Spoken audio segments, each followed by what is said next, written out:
C'était un printemps léger à Rome, tout sentait l'huile d'olive, le jasmin et l'imprévu.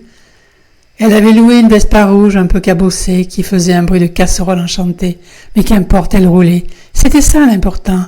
Rouler, rire, respirer. Le vent remontait sous sa jupe, les pavés dansaient sous les roues. Elle ne savait pas où elle allait, mais tout lui allait. La ville lui ouvrait ses places comme des drapeaux.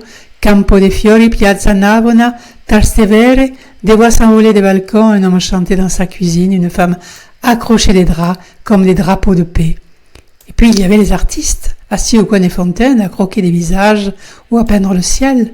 Un vieil homme lui avait offert un morceau de faïence, une mosaïque incomplète, comme un éclat d'adolescence égarée. Il lui avait dit dans un français merveilleux, « Les pièces manquantes, ce sont les baisers qu'on n'a pas encore donnés. » Elle avait ri et noté la phrase dans son carnet, un carnet qui sentait le café tiède et la crème solaire. Ce jour-là, elle s'était dit, il y a des villes qu'on n'oublie pas parce qu'elles nous rendent à nous-mêmes, plus vivants que jamais.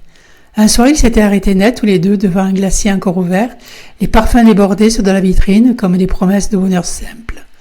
Elle avait choisi citron basilic, lui noisette pistache. Ils avaient mangé leur glace en silence face à la ville, comme si le monde entier tenait dans cette fraîcheur-là.